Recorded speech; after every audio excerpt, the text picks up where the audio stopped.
Hello friends, this is Rajesh and welcome to A K learning. तो आज हमारा practice session का 4th डे है, जिसमें हम करेंगे जो हमारा 21 जनवरी का था, जो पिछले ईयर का था हमारा पेपर 1 है ना। इसकी सीडीपी के हम जो प्रीवियस ईयर क्वेश्चंस है उनको डिस्कस करेंगे। तो स्टार्ट करते हैं। देखो, जो पहला क्वेश्चन है हमारा, होपफुली आपको पूरा क्वेश्चन दिख रहा होगा। विच of the following statement is correct about principles of child development. हमने अपनी फर्स्ट वीडियो में ही कुछ है ना डेवलपमेंट के जो प्रिंसिपल्स होते हैं उनके बारे में जाना था। तो हमें ये पहचानना है कि इनमें से सही कौन सा है डेवलपमेंट के प्रिंसिपल के बारे में, है ना। तो एक एक स्टेटमेंट समझते हैं। पहला है, development occurs from central part of the body towards peripheries. हम जब डायरेक्शंस कवर कर रहे थे डेवलपमेंट के, तो उसमें हमने दो डायरेक्शंस पढ़ी थी। एक था हमारा सेफेलोकोडल और एक था प्रोक्सिमोडिस्टल, जिसमें हमने प्रोक्सिमोडिस्टल में जाना था कि जो डेवलपमेंट होता है वो क्या होता है, मतलब जो वो होती है ना अंदर से बाहर की तरफ होता है ना डेवलपमेंट। एक था हमारा सेफेलोपोडल और एक था प्रोक्सिमोडिस्टल। एक होता था हेड टू टो और दूसरा था हमारा सेंटर टू आउटवर्ड्स। ठीक है, तो देखो पहला वाला तो बिल्कुल ठीक है, centre parts of the body towards peripheries. ठीक है, मतलब सेंटर टू आउटवर्ड्स, तो ये तो बिल्कुल ठीक है और इसमें करेक्ट पूछ रहा है। नेक्स्ट देखते हैं, development is not influenced by heredity and environment. मतलब डेवलपमेंट पे हेरिडिटी और एनवायरनमेंट का कोई प्रभाव नहीं पड़ता, ये हमने समझा था। देखो, जो डेवलपमेंट होता है उसमें जब हम हेरिडिटी और एनवायरनमेंट को समझ रहे थे तो हमने क्या जाना था, जो डेवलपमेंट होता है उसमें हेरिडिटी का भी पार्ट होता है और एनवायरनमेंट का भी पार्ट होता है। ठीक है, कुछ चीजें आप अपने एनवायरनमेंट से सीखते हो, जैसे आपकी जो जो आपका सोशल डेवलपमेंट होता है या जो आपका मॉरल डेवलपमेंट होता है वो आपके एनवायरनमेंट से आपको मिलता है ना मोस्टली। और हेरिडिटी से भी आपको कुछ चीजें मिलती हैं डेवलपमेंट में, जैसे आपकी हाइट हो गई, है ना, आपका कलर हो गया, ये सारी चीजें आपको आपकी हेरिडिटी से मिल रही हैं। तो यहाँ पर नोट लिखा है ना, और यही गलत हो गया, तो ये वाला ऑप्शन तो होगा नहीं। तीसरा ऑप्शन है, development in one domain does not have any influence on development in other domains. मतलब कि डेवलपमेंट का जो एक डोमेन है उसका दूसरे डोमेन पे कोई फर्क नहीं पड़ता। ये भी हमने पहली क्लास में ही समझा था कि जो डेवलपमेंट के डोमेन्स होते हैं वो एक दूसरे से इंटरकनेक्टेड होते हैं ना। मतलब किसी दिन अगर आपका फिजिकल डोमेन ठीक से काम नहीं कर रहा, मतलब सपोज आप बीमार हैं, है ना, या इस तरीके से कुछ भी, तो उस दिन आप जो आपका जो कोग्निटिव लेवल होगा वो भी ठीक तरीके से उतना अच्छे से काम नहीं कर पाएगा। जब आप बीमार होते हो तो आप जो मतलब आप क्वेश्चंस करने की कोशिश करते हो, तो वहां पे भी आपको है ना कुछ वीकनेस उसके अंदर नजर आएगी। तो वो क्या हो रहा है, एक दूसरे से इंटरकनेक्टेड है। ठीक है, होपफुली ये वाला भी आपको समझ आया होगा। तीसरा है, development is purely quantitative and can be measured. मतलब कि ये क्या बोल रहा है कि जो डेवलपमेंट है वो पूरी तरीके से क्वांटिटेटिव है। क्वांटिटेटिव मतलब आप डेवलपमेंट को बिल्कुल एग्जैक्ट नाप सकते हो। मतलब 2 दिन में हमारा 3 किलो डेवलपमेंट हुआ है ना, या 4 मीटर डेवलपमेंट हुआ, इस तरीके से नहीं होता। हमने क्या समझा था, जो हमारा डेवलपमेंट होता है वो क्वालिटेटिव भी होता है और क्वांटिटेटिव भी होता है। ठीक है, होपफुली आपको ये स्टेटमेंट समझ में आए होंगे।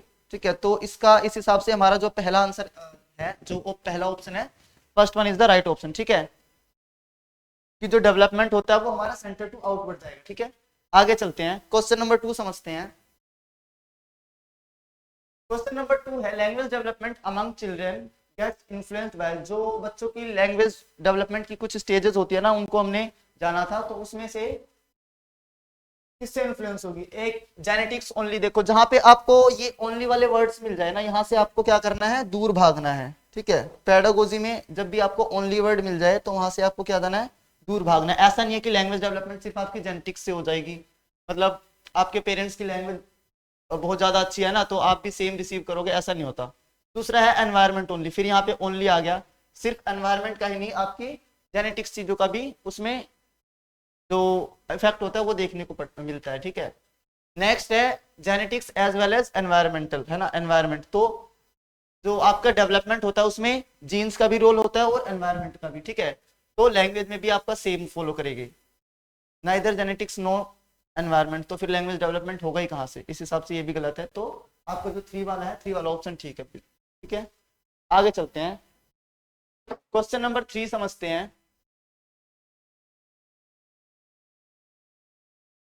Progressive classroom gives primacy to silent listening only. मतलब आप प्रोग्रेसिव क्लासरूम के अंदर बैठे हो और वहां पे प्राइवेसी किसको दी जाती है, सिर्फ सुनने को। ऐसा नहीं है, मतलब ऐसा नहीं है कि बच्चा सिर्फ सुने, बच्चे को है ना एक्सप्लोर भी करना है। मतलब अगर बच्चे को कुछ डाउट है तो वो पूछना है, मतलब बच्चे को है ना एक्टिव रहना है। ऐसा नहीं कि बस बन के वहां पे मूर्ति बन के सुने जा रहा है ना, बस वो फिर वो टीचर सेंटर्ड मेथड हो जाएगा। नेक्स्ट है हमारा respects individual differences among learners. मतलब जो हर एक बच्चे होते हैं, हमने क्या समझा था, जो इंडिविजुअल डिफरेंसेस होते हैं वो हर बच्चे में आपको मिल जाएंगे, है ना, कोई भी दो बच्चे सेम नहीं होते। तो जो इंडिविजुअल्स होते हैं हमें उनके जो डिफरेंसेस होते हैं उनको रिस्पेक्ट करनी चाहिए, ठीक है, मतलब उनके साथ डील करना आना चाहिए, उनको हमें डील करना है। इस मार्क्स ओरिएंटेड क्लासरूम का जो ऑब्जेक्टिव होता है वो सिर्फ ये नहीं है कि आप बच्चे को मार्क्स गेन करवा सके, है ना, ये नहीं होता। फोर्थ हमारा is based on behaviouristic principles of learning, जैसे कंडीशनल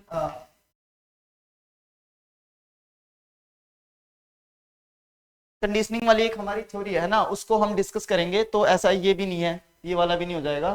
तो इसमें हमारा जो क्या है, हमें जो इंडिविजुअल होते हैं उनके जो डिफरेंसेस होते हैं उनको रिस्पेक्ट देना होता है, ठीक है, मतलब उनके हर एक पहलुओं को समझना होता है। होपफुली आपको ये भी क्लियर होगा। नेक्स्ट चलते हैं, क्वेश्चन नंबर 4 समझते हैं। क्वेश्चन हमारा जो 4 है, 4 क्या बोल रहा है, देखो, in Lawrence Kohlberg's theory moral development obeying rules to avoid punishment represent. देखो जो हमारे कोलबर्ग है उन्होंने 3 लेवल्स दिए हैं किसके, जो उनकी थ्योरी है, और उसमें कुछ उन्होंने 6 स्टेजेस दिए हैं, ठीक है। तो ओबेइंग रूल्स मतलब रूल्स को फॉलो करना ताकि हमें पनिशमेंट ना मिले, ये किसके अंडर में आएगा, तो ये आएगा आपका किसके अंडर में, ये आएगा आपका प्री कन्वेंशनल के, नहीं सॉरी,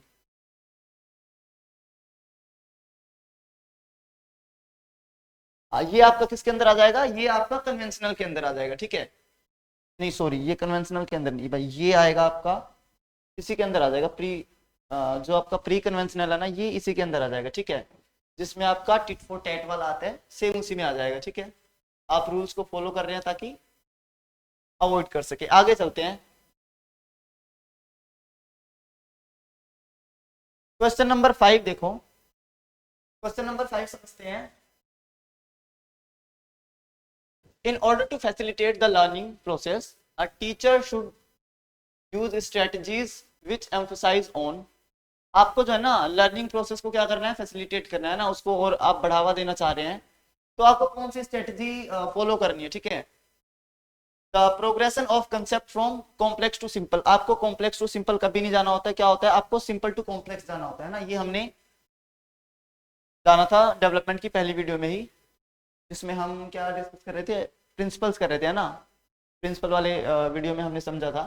नेक्स्ट हमारा the primacy of convergent thinking. Convergent thinking नहीं भाई, डाइवर्जेंट थिंकिंग, ठीक है, बच्चा दिशाओं में सोच सके, मल्टीपल वेज सोच सके। थर्ड हमारा option exploring the relationships between different concepts. मतलब जो अलग अलग कंसेप्ट्स हैं ना उन मतलब जैसे दो अलग अलग कंसेप्ट्स हैं उनके बीच में क्या रिलेशनशिप्स हैं, वो उसको हमें समझाना। तो ये वाला ज्यादा बेटर है ना, क्रिएटिंग कॉम्पिटिटिव, सिर्फ हमें कॉम्पिटिशन नहीं क्रिएट करवाना है बच्चों के बीच में, है ना, लर्नर्स के बीच में। तो इसमें क्या हो जाएगा, ऑप्शन नंबर जो आपका 3 है, 3 1 इज द राइट ऑप्शन, ठीक है। आगे चलते हैं, क्वेश्चन नंबर 6 समझो। Lev Vygotsky's theory mainly focuses on explaining. जो वाइगोत्स्की किसकी बात करते हैं, इनकी जो थ्योरी है सोशियो कल्चरल अप्रोच है ना, सोसाइटी पे और कल्चर के जो इंटरेक्शन है उस पर ज्यादा जोर देंगे, है ना। तो द इम्पैक्ट ऑफ हेरिडिटी और डेवलपमेंट, हेरिडिटी की बात नहीं करते हैं ना वाइगोत्स्की, तो ये गलत हो गया। कल्चरल टूल की बात करते हैं इन कोग्निटिव डेवलपमेंट में वो कल्चरल टूल को बहुत ज्यादा इंपॉर्टेंट देते हैं, कौन, Vygotsky. The biological model of socialization और impact of attribution pattern on motivation. जो वाइगोत्स्की किसकी बात करेंगे, ओनली 2 की, ठीक है, किसकी बात करेंगे, ओनली 2 की। होपफुली ये भी आपको क्लियर होगा। आगे चलते हैं, क्वेश्चन नंबर 7 समझो। जो हमारा क्वेश्चन नंबर 7 है, during a discussion on cricket a teacher is posing questions mostly to boys and not to girls. मतलब एक डिस्कशन हो रहा है क्लास में, है ना, और क्रिकेट के बारे में डिस्कस कर रहे हैं टीचर अपने बच्चों से डिस्कस कर रहा है। तो क्या हो रहा है, जो टीचर है वो क्या कर रहे हैं, वो सिर्फ जो बॉयज है बॉयज से क्वेश्चन पूछ रहा है ना, और लड़कियों से नहीं पूछ रहा। तो this act of teacher is an example of, तो ये किसका एग्जांपल है, जहां पे भी आपको मतलब ऐसे स्टेटमेंट दिख जाए कि सिर्फ लड़के लड़के को प्रायोरिटी दी जा रही है या फिर सिर्फ गर्ल्स को ही, तो वो क्या होगा आपका जेंडर स्टीरियोटाइप या ये जेंडर बायस। ठीक है, दोनों ही सेम चीज है। ठीक है, आगे चलते हैं। आगे चलते हैं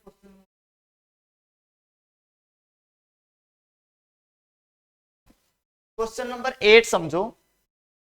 इन a child centred classroom a teacher gives importance to, एक जो हमारी चाइल्ड सेंटर्ड क्लासरूम होती है उसमें जो टीचर है वो किसको इंपॉर्टेंस देता है ना, देखते हैं समझते हैं। फ्रीक्वेंट ऑब्जेक्टिव टाइप्स एग्जामिनेशन, मतलब एमसीक्यू की फॉर्म में क्या करता है, टेस्ट लेता रहता है। अच्छा, टीचर टीचर नहीं, ऐसा नहीं है, सिर्फ एमसीक्यू ही पूछते रहो है ना। लर्निंग का मतलब सिर्फ क्वेश्चंस ही नहीं होता है ना, लाइफ में हमें बहुत सारी चीजें सीखनी होती हैं। सेकंड ऑप्शन है एक्टिव नॉलेज कंस्ट्रक्शन प्रोसेस, मतलब एक्टिवली इन्वॉल्व है बच्चे है ना, कोई भी लर्निंग हो रही है तो उसमें बच्चे एक्टिवली इन्वॉल्व हैं। ठीक है, कंपटीशन ऑफ सिलेबस, नहीं देखो कंपटीशन करवाना कहीं नहीं होता। ठीक है, सेंटर्ड में हमें कंपटीशन नहीं करवाना होता है। Strict disciplinary practices based on punishment, ये भी गलत, देखो पनिशमेंट आ गई है ना, ऐसा भी कुछ नहीं है। तो ऑप्शन नंबर 2 इज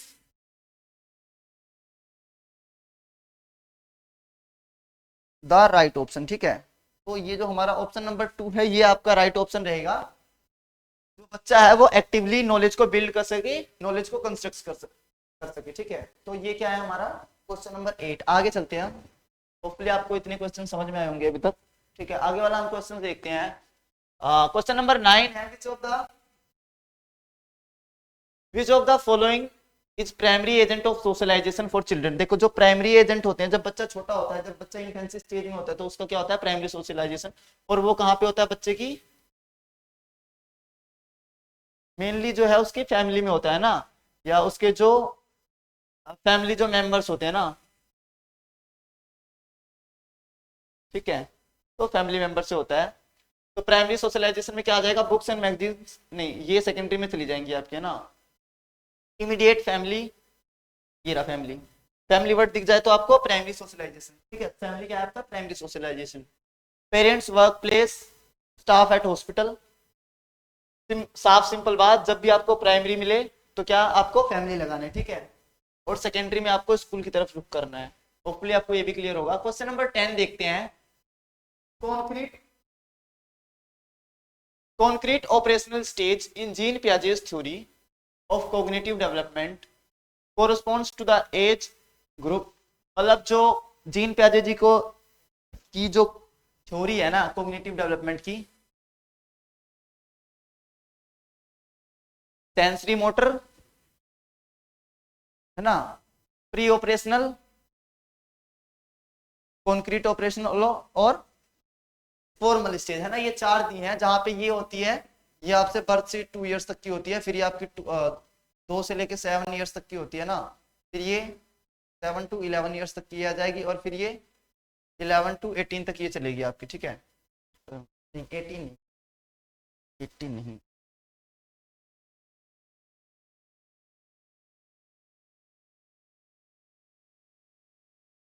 11।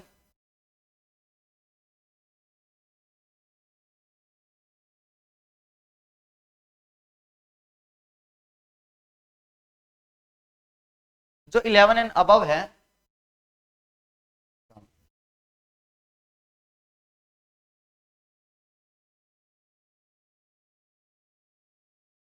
ये आपके किस में आ जाएंगे, फॉर्मल ऑपरेशनल में। तो हमें किसके जानना है, कॉन्क्रीट ऑपरेशनल है ना। कॉन्क्रीट ऑपरेशनल कहां पे, ये रहा 7 to 11 इयर्स, कौन सा है, सॉरी अरे यार एक मिस्टेक कर दी, यहाँ पे देखो ये जो कॉन्क्रीट ऑपरेशनल है ना,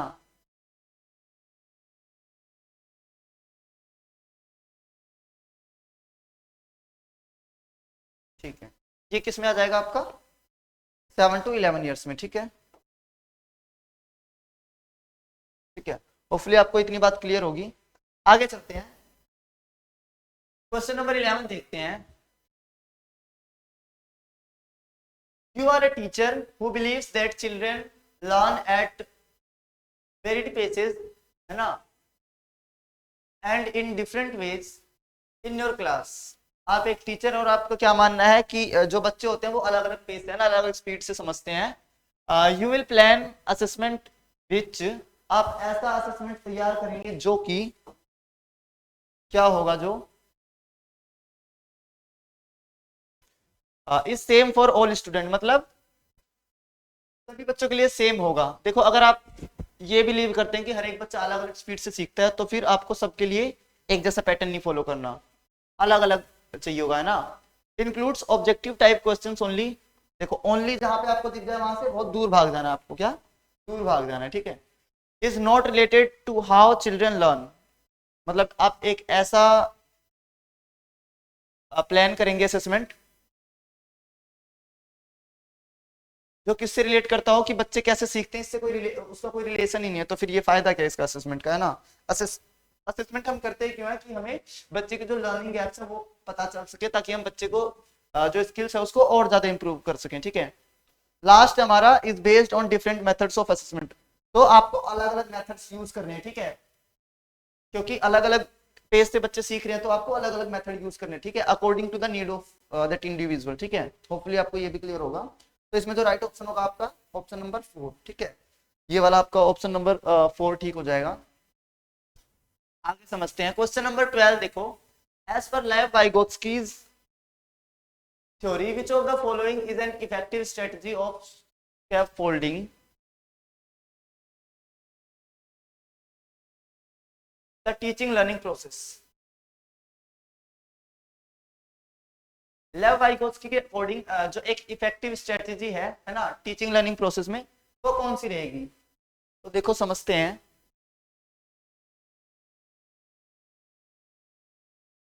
इसके ऑप्शंस कहाँ गए।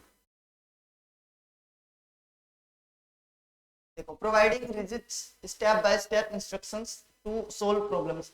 अच्छा स्टेप फोल्डिंग, स्टेप फोल्डिंग क्या होता है, एक है ना टेम्परेरी हेल्प होती है, टेम्परेरी हेल्प होती है, ठीक है, जिससे बच्चा जो है अपने उस एम तक पहुंच सके या उस टारगेट तक पहुंच सके जहां तक बच्चे को जाना है, उस बीच में आपकी हेल्प चाहिए होगी उसको, है ना, मतलब टीचर्स की हेल्प चाहिए होगी या किसी मोर नॉलेजेबल इंसान की, जिस भी फील्ड में वो काम कर रहा है, तो वो क्या होगी जो आप टेम्परेरी हेल्प कर रहे हैं उसको अचीव करने में, that is known as scaffolding, ठीक है। तो स्कैप फोल्डिंग यहाँ पे कौन सी होगी, स्टेप बाय स्टेप इंस्ट्रक्शन, मतलब आप उसको पूरा स्टेप बाय स्टेप समझा दे रहे हैं कि ऐसे ऐसे करना है, तो मतलब ये तो आप पूरा ही हेल्प कर दे रहे हो उसको, है ना। स्कैप फोल्डिंग क्या होता है, थोड़ी सी हेल्प करना ताकि वो खुद से टारगेट को अचीव कर सके।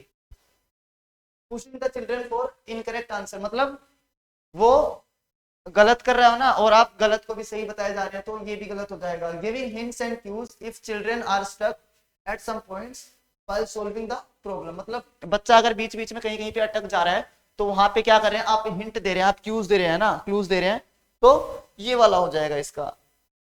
कंप्लीट नॉन इंटरफेरेंस, मतलब आप कोई इंटरफेरेंस ही नहीं कर रहे हैं ना, आप कोई बच्चे को हेल्प ही नहीं दे रहे हैं, तो फिर इसका फोल्डिंग किस बात की हो गई वो। तो यहाँ पर बेटर ऑप्शन कौन सा है हमारा, ये जो ऑप्शन नंबर 3 है, this is the right option, ठीक है। आप बच्चे को हिंट देंगे बीच बीच में, सपोज बच्चे को है ना ये निकालना है कि, सपोज बच्चा ये क्वेश्चन सोल्व कर रहा है कि एक टोफी है ना 5 रुपए की आती है, तो 3 टोफियां कितने की आ जाएंगी। अब बच्चे को देखो मल्टीप्लाई तो करना आता है, बट बच्चे को ये नहीं पता कि मतलब मैं क्या करूं, तो आप वहां पे उसको बताएंगे क्या कि आपको मल्टीप्लाई करना होगा रेट से, तो वो क्या होगा, वो आप उसको हिंट दे रहे हैं, ठीक है, आप उसको हिंट दे रहे हैं, क्यों कर रहे हैं, और टेक्निकल टर्म्स में यूज करें तो आप क्या कर रहे हैं, उसको स्कैप फोल्ड दे रहे हैं, क्या दे रहे हैं, स्कैप फोल्डिंग, ठीक है। आगे चलते हैं, क्वेश्चन नंबर 13 देखो हमारा, विच of the following statement is correct about intelligence, intelligence के संदर्भ में, है ना, या ये कौन सा स्टेटमेंट जो है ठीक है। देखो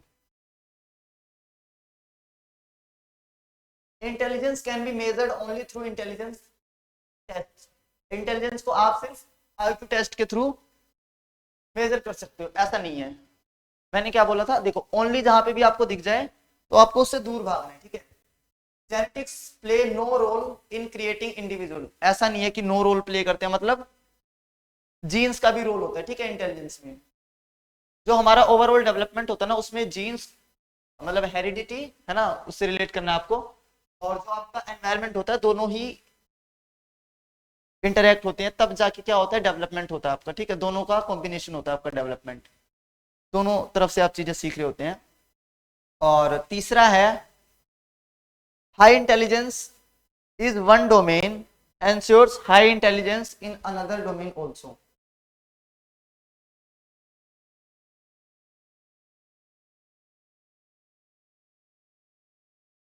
high intelligence is one domain ensure high intelligence in another domain, मतलब अगर आप किसी एक फील्ड में इंटेलिजेंट है तो आप बाकी की फील्ड में भी इंटेलिजेंट होंगे, ऐसा थोड़ी ना होता। मतलब जैसे एक वो है, सपोज एक हिंदी का टीचर है, ठीक है, तो ऐसा थोड़ी ना उसकी बायोलॉजी भी स्ट्रांग होगी, केमिस्ट्री भी स्ट्रांग होगी, है ना, या मैथ्स भी स्ट्रांग होगा, ऐसे नहीं होता, ठीक है। लास्ट हमारा intelligence is more than the ability to perform well in school. Intelligence is more than the ability to perform, मतलब ये, हाँ ये वाला ऑप्शन ज्यादा बेहतर है। देखो ये क्या कहने की कोशिश कर रहा है ये वाला ऑप्शन, ये क्या समझा रहा है कि इंटेलिजेंस क्या है, जितना आप स्कूल में परफॉर्म कर सकते हो, है ना, उससे मोर देन, उससे ज्यादा आप परफॉर्म कर रहे हो किसी भी एक स्पेसिफिक फील्ड में या स्किल में, तो क्या है, that is known as intelligence, ठीक है। तो इसमें आप ऑप्शन नंबर 4 के साथ जाएंगे। होपफुली आपको ये क्वेश्चन नंबर 13 भी क्लियर होगा। क्वेश्चन नंबर देखते हैं अगला, हमारा 14 है। 14 देखो क्या बोल रहा है,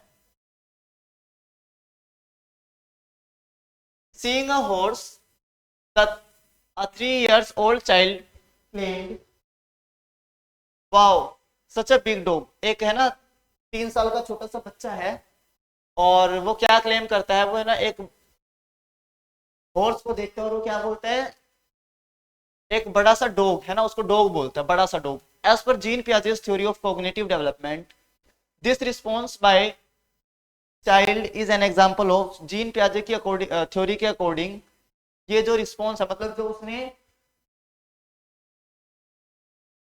क्या, जो उसने हॉर्स को डॉग बोला, बड़ा सा डॉग बोला, ये क्या है, तो ये आपका किसके अंदर आ जाएगा, ये आएगा आपका एसिमिलेशन के अंदर, है ना, किसके अंदर आ जाएगा, एसिमिलेशन के अंदर। मतलब कि ये जो बच्चा है ना, यहाँ पे देखो हुआ क्या था, ये जो बच्चा है इसने कभी है ना हॉर्स नहीं देखा। जो बच्चे होते हैं उनके आसपास डॉग्स मिल जाते हैं इजीली, है ना, तो उसने बच्चे ने है ना बहुत सारे डॉग्स देखे होंगे आज तक अपनी लाइफ में, और हॉर्स कभी नहीं देखा। तो उसने एक एक दिन है ना, वो सपोज कहीं जा रहा था, तो उसने एक हॉर्स देख लिया, तो वो बच्चा क्या करेगा, क्योंकि बच्चे ने अभी तक डॉग नहीं देखा, हॉर्स नहीं देखा, तो वो क्या सोचेगा, जो डॉग है उसके भी 4 पैर हैं, उसकी एक पूंछ है ना, और 2 कान है, 2 आंखें, इस तरीके से। और सेम तरीके से हॉर्स के भी है ना, एक पूंछ है, 4 पैर है, बस वो साइज में थोड़ा सा बड़ा है। तो बच्चा क्या कहेगा, उसको ये एक बड़ा हॉर्स है, ठीक है, तो उसको हम बोलते हैं एसिमिलेशन। एसिमिलेशन मतलब बच्चा जो है अपनी प्रीवियस नॉलेज के साथ जो है नई चीजों को कनेक्ट करता है, ठीक है, तो दैट इज एसिमिलेशन। आगे चलते हैं, क्वेश्चन नंबर 15 समझो, Lev Vygotsky's ideas language development, language, इसका एसिमिलेशन था, ठीक है। क्वेश्चन नंबर 15 है, Lev Vygotsky's ideas language and thought suggest that, Vygotsky's के जो आइडियाज है वो क्या सजेस्ट करते हैं, बताओ। वाइगोस्की सोशियो कल्चरल अप्रोच की उनकी थ्योरी है ना, cognitive development guides language, there is no relation between language and cognition, cognition is independent of language, independent है ऐसा भी कुछ नहीं है। वाइगोस्की क्या कहेंगे, जो लैंग्वेज है वो क्या है, कॉग्निटिव डेवलपमेंट को गाइड करती है, ठीक है, क्या करती है, गाइड करती है। ये स्टेटमेंट किसका होगा, मतलब ये थॉट किसका रहेगा, ये अपने वाइगोस्की जी का रहेगा, ठीक है। लेव वाइगोस्की की अभी वीडियो आएगी, डीप में आएगी, है ना, जब हम डीएसएसपी को डिस्कस करेंगे, है ना, उसका बैच स्टार्ट करेंगे, तब है ना हम डिस्कस इन सबको। हाँ, नेक्स्ट क्वेश्चन हमारा question number 16, creativity among children can be facilitated. आपको जो है ना बच्चों के अंदर क्या करना है, क्रिएटिविटी फैसिलिटेट करना है। क्या करना है? क्रिएटिविटी।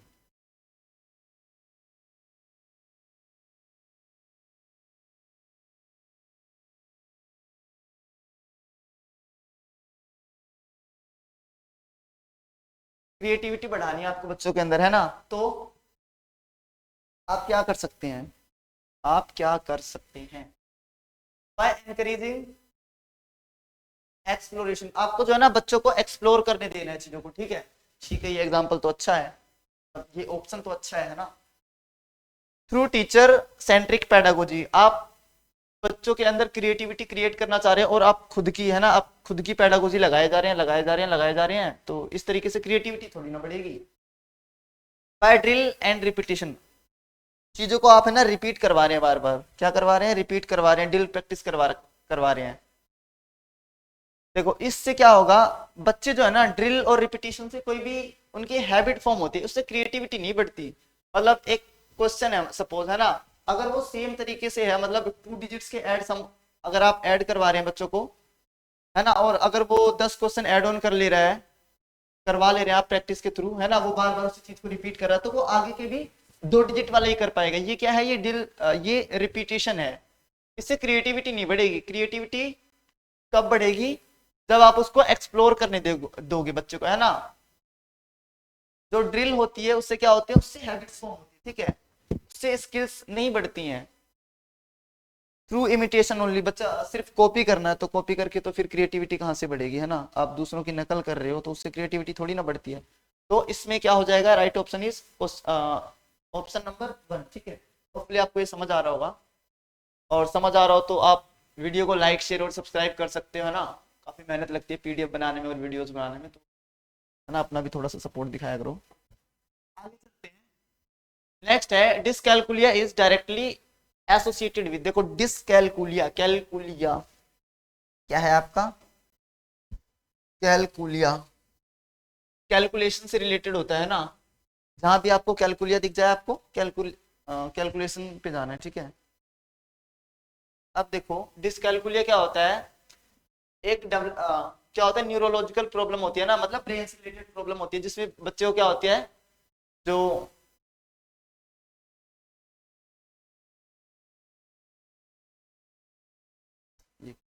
ये नहीं है, जिसमें बच्चे को है ना मैथ्स की जो कंसेप्ट होते हैं ना उसमें प्रॉब्लम होती है, ठीक है। कैलकुलेट मतलब कैलकुलेशंस करने में प्रॉब्लम होती है, ठीक है। जो मैथ्स की कंसेप्ट है उसमें ज्यादा प्रॉब्लम आती है बच्चे को।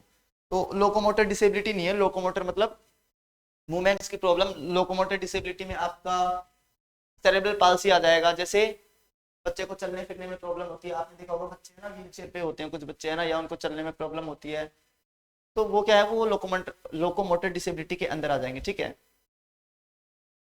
ये भी नहीं है, ये भी नहीं है, सिंपली क्या है हमारा मैथमेटिकल कंसेप्ट, ठीक है। तो option number 4 is right. Hopefully आपको ये समझ आ रहा होगा। आगे चलते हैं। क्वेश्चन नंबर 18 देखो,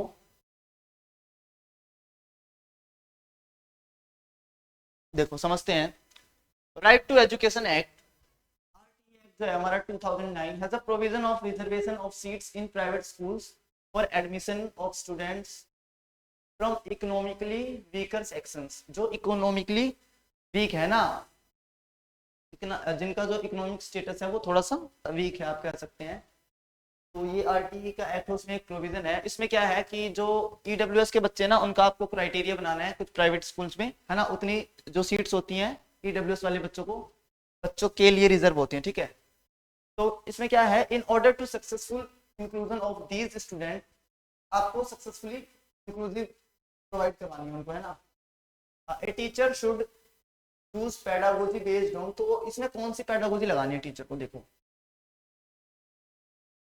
डिस्क्रिमिनेशन, डिस्क्रिमिनेट तो भाई कभी भी करना ही नहीं है हमें, है ना। इंक्लूसिव एजुकेशन क्या है, इरिस्पेक्टिव ऑफ ऑल डिस्क्रिमिनेशन, मतलब आपको कभी भी क्या नहीं करना है, डिस्क्रिमिनेशन। इंक्लूसिव का मतलब ही क्या है, आपको डिस्क्रिमिनेशन नहीं करना है किसी, चाहे वो जेंडर हो, चाहे वो रिलीजन हो, चाहे वो कास्ट हो, है ना, चाहे वो कलर हो, कुछ भी किसी भी बेस पे डिस्क्रिमिनेट नहीं करना है। सेग्रीगेशन, सेग्रीगेट मतलब अलग उनको कर दिया, है ना, मतलब जो एक नॉर्मल बच्चे हैं उनको अलग क्लास में बिठा दिया, और जो आपके ईडब्ल्यूएस वाले हैं उनको अलग बिठा दिया, है ना। या इस तरीके से किसी भी कैटेगरी को आपने किसी भी सेक्शन को जो है अलग बिठा दिया, तो ये नहीं करना। एक जो आपका इंक्लूसिव एजुकेशन है उसमें क्या होता है, हर एक टाइप के बच्चे सेम रूफ के अंदर होते हैं, ठीक है। पीडब्ल्यूडी मतलब person without disability, person with disability है ना, चाहे वो किसी भी रिलीजन का हो, चाहे वो कोई सा भी जेंडर हो, है ना, ये सारी चीजें।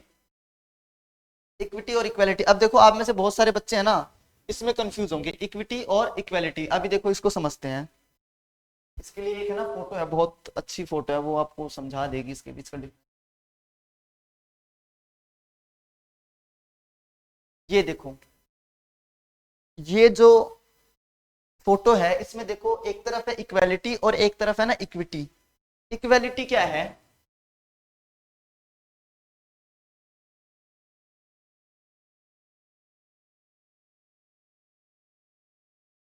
देखो इक्वालिटी क्या है, equality is when you are providing resources according, मतलब when you are equally providing resources to each and everyone, है ना, मतलब हर एक को जो है ना सेम रिसोर्सेज आप प्रोवाइड करा रहे हो।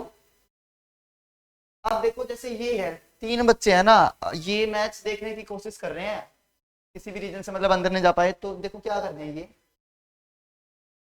अब देखो आपने इनको जो सेम रिसोर्सेज प्रोवाइड कराए हैं, तो ये दोनों दोनों तो देखो इसको नीड नहीं है ना, इसको इस स्टूल की क्या नीड है, नहीं नीड है, क्या है, नीड नहीं है, ठीक है। बिना इसके भी ये देख लेगा, इसकी हाइट इतनी है आसानी से जो है मैच देख लेगा अगले वाले में। और नेक्स्ट वाला देखो, इसको तो नीड थी, बट देखो इसको तो भाई, इसको तो है ना दो तीन डब्बों की नीड है ना, तब जाके ये देख पाएगा। यहाँ पे इक्वालिटी तो है, बट फायदा क्या है इस इक्वालिटी का, जब ये बच्चा मैच देख ही नहीं पा रहा है ना, तो यहाँ पर इक्वालिटी नहीं, यहाँ पे क्या होना चाहिए, इक्विटी होना चाहिए। इक्विटी क्या, when you are providing resources according to their need, है ना, मतलब इसको देखो जैसे नीड नहीं थी तो इसको आपने ये बॉक्स प्रोवाइड नहीं करा, है ना, ये देख सकता है, ठीक है, ये एक्सेसिबल है, मतलब हम क्या बोलेंगे, he is accessible to watch the matches, है ना। और ये देखो इसको नीड थी और इसको दो की नीड थी, ठीक है।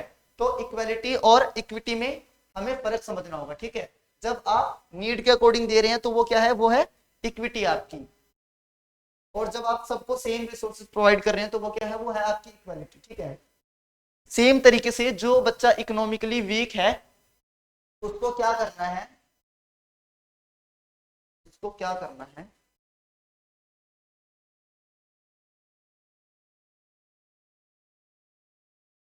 जो बच्चा इकोनॉमिकली वीक है उसको आपको क्या देनी है, इक्विटी देनी है। इक्विटी क्यों देनी है, इक्विटी क्यों देनी है अभी समझते देखो।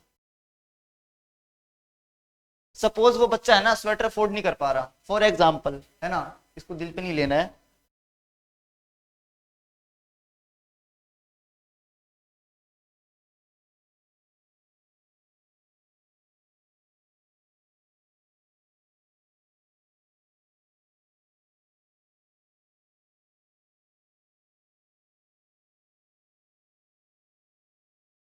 इसको दिल पे नहीं लेना, सपोज एक बच्चा है वो है ना अफोर्ड नहीं कर पा रहा है, तो हमें इसके साथ इक्विटी दिखानी, इक्वालिटी क्यों नहीं दिखाने की, मतलब इक्वालिटी क्या है, जैसे हर एक बच्चा है ना वो अपने खुद के पैसों से, बाकी जो नॉर्मल बच्चे होते हैं वो खुद के पैसों से स्वेटर और ये सारी ड्रेसेस वगैरह अफोर्ड करते हैं, ठीक है।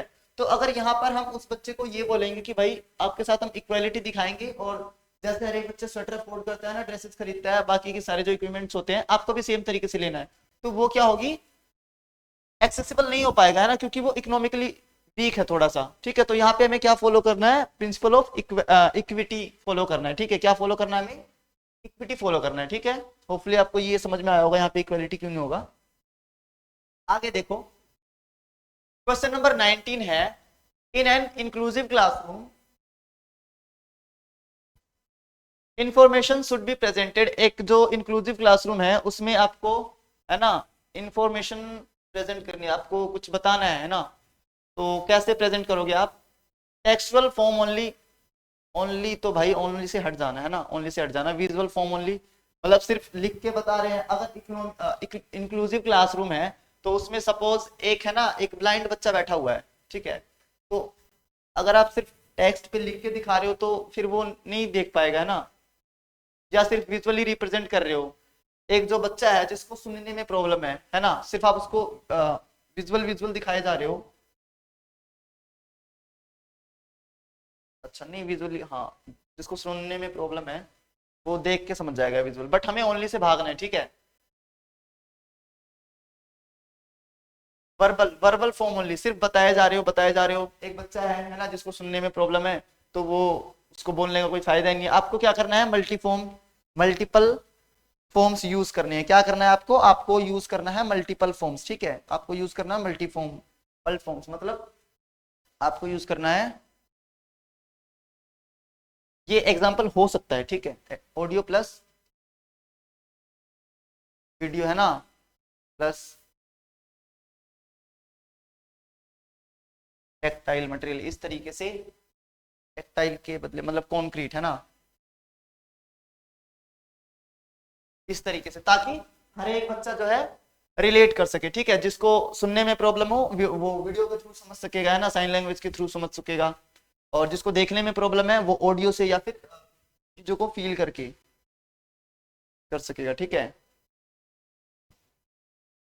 आगे चलते हैं, होपफुली एक आपको क्लियर होगा। नेक्स्ट चलते हैं, क्वेश्चन नंबर 20 है हमारा। अभी आपको दिख रहा होगा पूरा question. According to contemporary policies of education, which of the following is the most suggested model of schooling for children with disability? Children with disabilities के लिए, है ना, सबसे बेस्ट कौन सा रहेगा? Only vocational education, inclusive education, separate education, integrated education. देखो, चाहे किसी भी टाइप का बच्चा हो, इंक्लूसिव हर एक बच्चे के लिए क्या रहता है, फिट रहता है, ठीक है। इंक्लूसिव मतलब जहां पर हर एक टाइप के बच्चे मिल जाएंगे, ठीक है, पर्सन विद डिसेबिलिटी भी और पर्सन विदाउट डिसेबिलिटी भी मिल जाएगा, ठीक है। बात हो रही थी किसकी? हाँ, चिल्ड्रन विद डिसेबिलिटीज, है ना, तो वहां पे चिल्ड्रन विद डिसेबिलिटीज भी बैठे रहेंगे, है ना। फॉर एग्जांपल जैसे लर्निंग डिसेबिलिटी हो गई, डिसलेक्सिया, डिसकैलकुलिया, डिस्ग्राफिया, ना, ये सारी चीजें। और ये वीडियो में हम डिस्कस कर चुके हैं ऑलरेडी। डिस्ग्राफिया, जितनी भी आपकी लर्निंग डिसेबिलिटीज है, आप वीडियो में सर्च कर सकते हो, मतलब चैनल पे जाके प्लेलिस्ट देख लेंगे, वहां पे मिल जाएगी आपको, psychology by Rajesh Maurya sir, है ना। और बस ये सेपरेट एजुकेशन क्या है, सेपरेट एजुकेशन क्या है, जैसे देखो ये क्लासरूम है, ठीक है, और इधर है ना,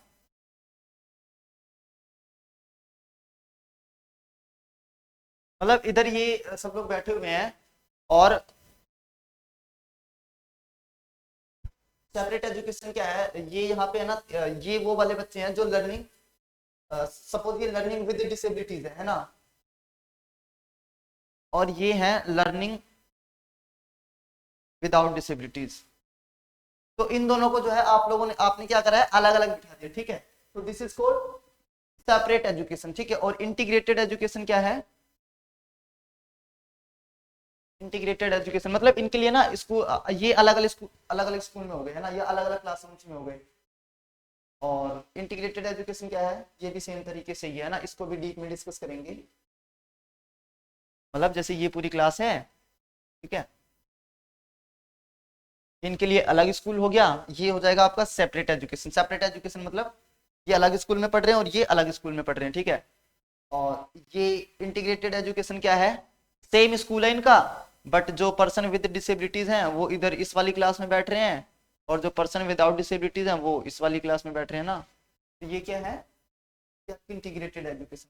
बट बेस्ट कौन सा है, इंक्लूसिव एजुकेशन। इंक्लूसिव एजुकेशन क्या है, जब आपके एक ही क्लासरूम में पर्सन विद डिसेबिलिटीज भी है ना, और पर्सन विदाउट डिसेबिलिटीज भी है, मतलब जो एक ठीक ठाक बंदा है ना वो भी बैठा है यहाँ पे, और बाकी सारी मतलब डिसकैलकुलिया, डिसलेक्सिया, मतलब जितनी भी प्रॉब्लम्स होती हैं यहाँ पे सब, irrespective of their caste, their gender, है ना, देयर कलर्स, इस तरीके से। होपफुली आपको ये क्वेश्चन भी क्लियर होगा। क्वेश्चन नंबर 21 पे मूव ऑन करते हैं। विच of the following is not correct about the learning process? Learning process के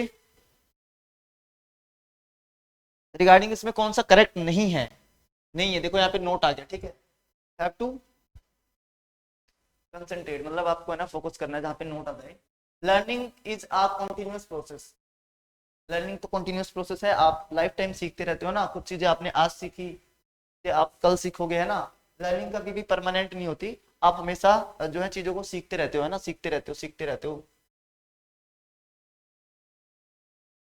इसमें तो लर्निंग जो है कंटिन्यूअस प्रोसेस है, यहाँ पे नोट पूछ रहा है तो ये तो है, मतलब ये ऑप्शन ठीक नहीं होगा, मतलब क्या होता, देखो ये तो हो जाएगा, है ना। Error and mistakes are irrelevant in the process of learning. जो एरर्स और जो मिस्टेक्स करते हैं आप लर्निंग के दौरान, है ना, मतलब जब आप चीजें सीख रहे होते हो तो उस बीच में आप मिस्टेक्स करते हो, आप क्या, हर एक बंदा करेगा, है ना, और ये क्या है, ये लर्निंग का पार्ट होता है, ठीक है। तो ये ऐसा बोल रहा है इरेलीवेंट, इरेलीवेंट नहीं होता भाई, चीजें है ना रेलिवेंट होती हैं, ठीक है। मिस्टेक्स, अगर कोई सीख रहा है तो डेफिनेटली वो मिस्टेक्स करेगा। Learning is based on personal and environmental factors. हाँ, जो लर्निंग होती है उसमें पर्सनल फैक्टर्स भी होते हैं कुछ, और कुछ आपके एनवायरमेंटल फैक्टर्स भी होते हैं। Learning takes place in a spiral manner and not in linear manner, है ना, ये वाला भी ठीक है। तो मतलब एक, दो और ये तीनों ही ऑप्शन ठीक है ना, बट इसमें से जो आपका ऑप्शन नंबर 3 है, सॉरी ऑप्शन नंबर जो 2 है, ये वाला नहीं है, ठीक है, तो ये वाला करेक्ट नहीं होगा, ठीक है। होपफुली आपको ये इतना समझ आया होगा। आगे चलते हैं क्वेश्चन नंबर 22 पे।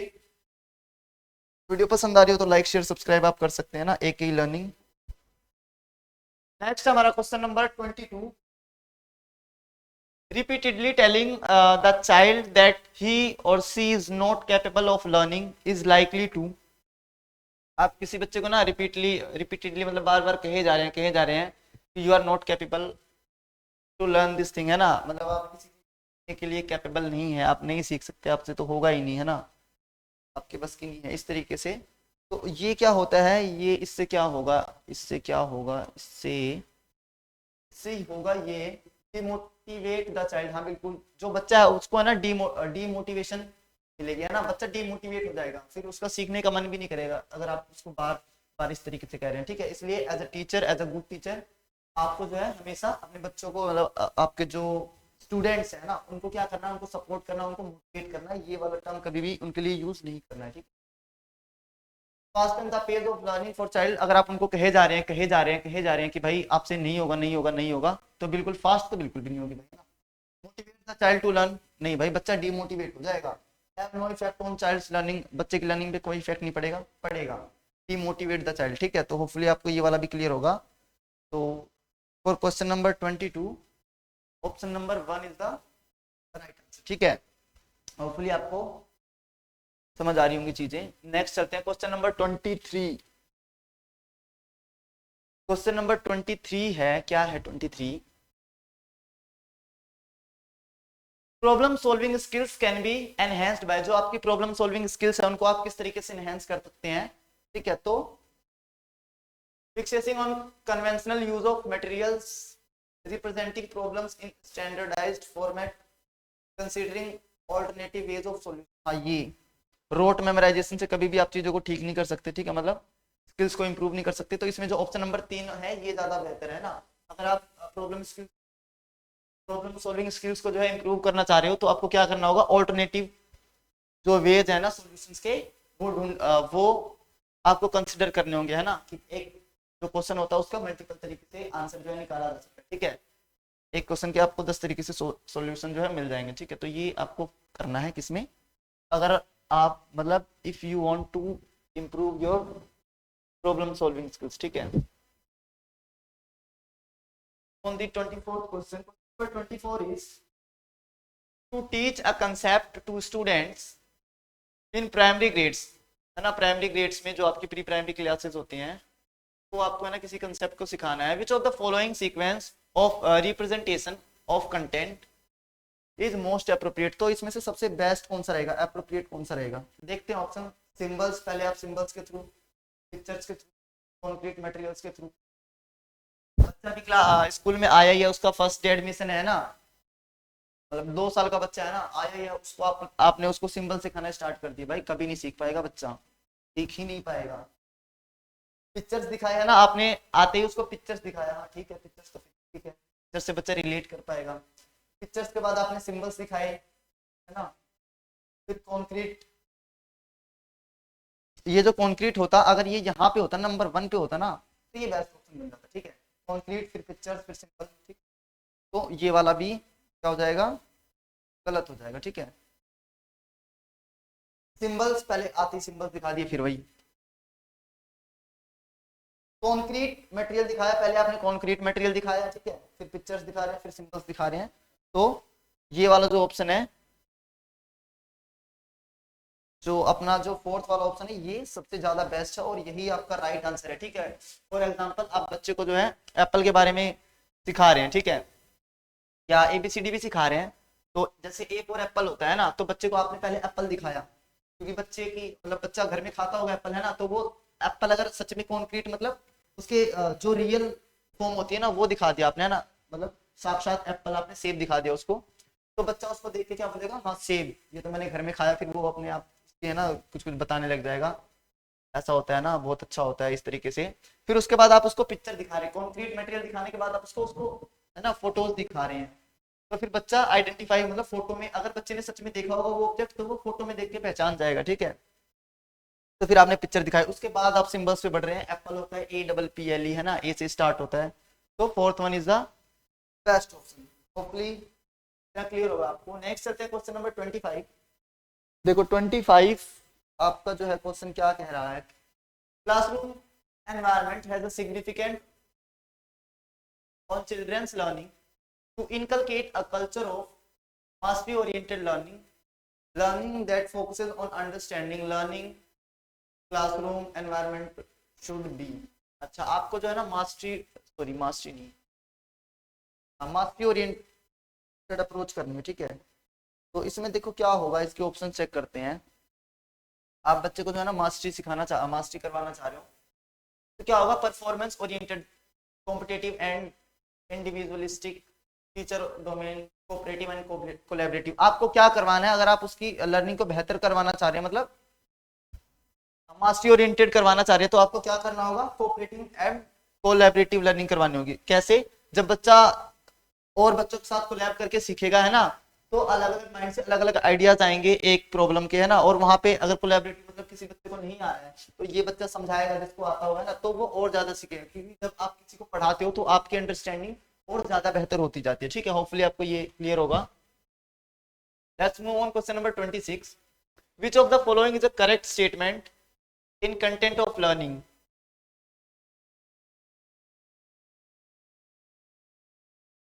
तो लर्निंग के कंटेंट में जो है ना कौन सा स्टेटमेंट इसमें सही है, ठीक है, कौन सा स्टेटमेंट सही है।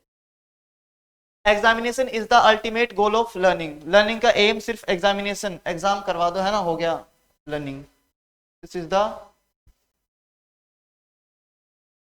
Most negative statement you can say, है ना। ऐसा नहीं होता कि सिर्फ लर्निंग को आप सिर्फ एग्जाम से जज कर रहे हो, ऐसा नहीं होता। लर्निंग इज परमानेंट, ठीक है, और ये कंटिन्यू रहती है। Learning is a passive process, learning एक पैसिव प्रोसेस नहीं, पैसिव प्रोसेस नहीं होते, लर्निंग क्या होती है, एक्टिव प्रोसेस, ठीक है। जब आप एक्टिवली एंगेज होते हैं किसी चीज में तब आप लर्न कर रहे होते हैं। पैसिवली आप ज्यादा से ज्यादा इमिटिएट कर सकते हैं किसी चीज को। Emotions have no influence on process of learning, emotions का कोई रोल नहीं होता, ऐसा तो नहीं है। Learning is a complex process which requires active engagement. हाँ, लर्निंग क्या है, एक कॉम्प्लेक्स प्रोसेस है जिसमें क्या होती है, हमें एक्टिवनेस की जरूरत होती है, ठीक है, जिसमें एक्टिव एंगेजमेंट की जरूरत होती है। क्लियर होगा। नेक्स्ट चलते हैं क्वेश्चन नंबर 27। क्वेश्चन नंबर 27 देखते हैं। Socio constructivist view of learning emphasise on the importance of dash in process of learning.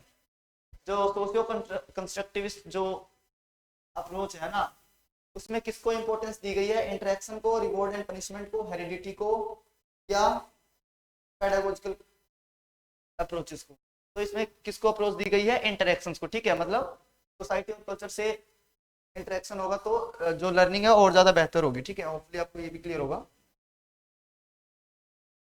Question number 28 आज का, which of the following is correctly matched pair of influencer and source of motivation. मतलब influencer और motivation का कौन सा सही match है ना, इसमें हम समझते हैं।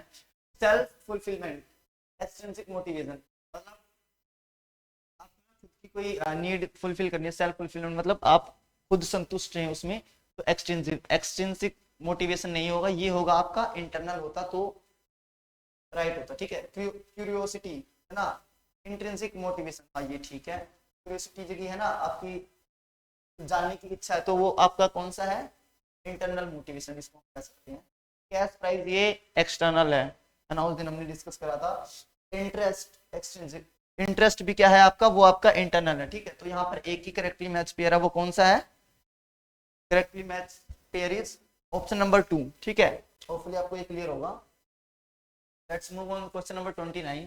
To facilitate conceptual understanding among students, teacher should, बच्चों के अंदर जो है ना आपको कंसेप्चुअल अंडरस्टैंडिंग को बढ़ावा देना है, तो एक टीचर को क्या करना चाहिए as a good teacher, encourage students to learn through rote memorisation. आपको जो है बच्चे को सिर्फ है ना रट्टा लगवाना है, रट्टा लगवाना है। Accounting is an art of, है ना, इस तरीके से रट्टा लगवाना है, ऐसा तो बिल्कुल भी नहीं है। प्याजे ने ये स्टेटमेंट दी, प्याजे ने वो स्टेटमेंट दी, चार स्टेटमेंट दी, चार स्टेटमेंट दी उसने, है ना, ये सारी चीजें ना, इससे बच्चा कंसेप्चुअल अंडरस्टैंडिंग को बेहतर नहीं कर पाएगा। Non include, note include examples and non example, आप चीजों को कंसेप्ट को पढ़ा रहे हैं तो वहां पे आपको एग्जांपल्स और नॉन एग्जांपल्स भी देने होते हैं ताकि बच्चा जो है कंसेप्ट को रिलेट कर सके। एग्जांपल और नॉन एग्जांपल्स क्या होते हैं, सपोज आप बच्चे को है ना बर्ड्स के बारे में पढ़ा रहे हैं, ठीक है, पक्षियों के बारे में पढ़ा रहे हैं, क्या पढ़ा रहे हैं, पक्षियों के बारे में, तो वहां पे आपने है ना 4 तरीके के पक्षी दिखा दिए ना, 4 बर्ड्स दिखा दी, तो वो तो एग्जांपल्स हो गए। और नॉन एग्जांपल्स क्या है, आपने बीच में एक शेप दिखा दी ट्रायंगल की, है ना, या एक एनिमल दिखा दिया, तो वो क्या हो जाएगा, नॉन एग्जांपल। नॉन एग्जांपल जिससे बच्चा क्या कर सकेगा, डिफरेंशिएट कर सकेगा कि हाँ ये बर्ड्स हैं और ये चीजें नॉन बर्ड्स हैं, ठीक है। तो वो बेहतर करता है हमारी लर्निंग को, उससे बच्चा और ज्यादा तरीके से अच्छा, उसको हम कह सकते हैं मास्टरी ओरिएंटेड अप्रोच, ठीक है। Provide opportunities to make connections between what has been presented and what they know already. Rely only on lectures method, सिर्फ लेक्चर मेथड के थ्रू है तो ऐसा तो बिल्कुल भी नहीं होगा, है ना। सिर्फ लेक्चर मेथड से बच्चा कहाँ सीखेगा भाई, बच्चे को मल्टीपल एस्पेक्ट समझने होते हैं, ठीक है। तो ऑप्शन नंबर इसमें हमारा 3 सही रहेगा, ठीक है। प्रोवाइडिंग अपॉर्चुनिटीज, जब भी आपको अपॉर्चुनिटीज दिख जाए तो पेडागोजी में जो है बेस्ट ऑप्शन वही होता है, ठीक है। तो आपको बच्चों को अपॉर्चुनिटीज देनी है ताकि वो कनेक्शन बना सके जिसको वो पहले से जानते हैं और जिसके बारे में वो अभी सीख रहे हैं, ठीक है। उनके बीच में जब कनेक्शन बच्चा बनाएगा तो अपने आप ऑलरेडी लर्निंग बेहतर हो जाएगी। कौन सी हो जाएगी, वो कॉन्सेप्चुअल अंडरस्टैंडिंग बेहतर होती जाएगी। क्वेश्चन नंबर 30 और आज हमारा ये लास्ट क्वेश्चन है ना, लास्ट क्वेश्चन है, लास्ट क्वेश्चन समझते हैं बेहतर तरीके से। विच of the following factors influence learning, मतलब लर्निंग को इन चारों में से जो है ना कौन सा फैक्टर इन्फ्लुएंस करेगा, कौन सा प्रभावित करेगा, ठीक है। तो पहला मोटिवेशन, मोटिवेशन से लर्निंग होती है, बिल्कुल होती है ना। जितना ज्यादा आप मोटिवेटेड रहेंगे उतना अच्छे तरीके से आप लर्न कर पाएंगे। सोशल कंटेंट, हाँ, आपके जो सोशल एस्पेक्ट्स होते हैं वो भी बिल्कुल इफेक्ट करते हैं। इमोशंस, इमोशंस भी करते हैं। पेडागोजिकल अप्रोचेस, है ना, आप कौन सी अप्रोच लगा रहे हैं बच्चे को सीखने के सिखाने के लिए, है ना। तो ये चारों ही यूज हो रहे हैं। तो जहाँ पे आपको 1 2 3 4, ये लास्ट वाला ऑप्शन नंबर 4 है ना, this one is the right option, ठीक है। होपफुली आपको ये इतना समझ में आया होगा, है ना। तो ये आज की वीडियो का लास्ट क्वेश्चन था और होपफुली आपको ये सेशन पसंद आया होगा, चीजें समझ में आई होंगी, है ना। तो आप लाइक, शेयर और सब्सक्राइब कर सकते हैं चैनल को, ठीक है। फिर मिलते हैं किसी नेक्स्ट वीडियो में किसी नेक्स्ट टॉपिक के साथ, ठीक है। चलो फिर मिलते हैं नेक्स्ट क्लास में। नेक्स्ट क्लास में हम जो है हमारा कोई जो है प्रीवियस ईयर डिस्कस करेंगे, ठीक है। 2 का है, अब बाकी के जो वो हैं उनको हम डिस्कस कर लेंगे, ठीक है।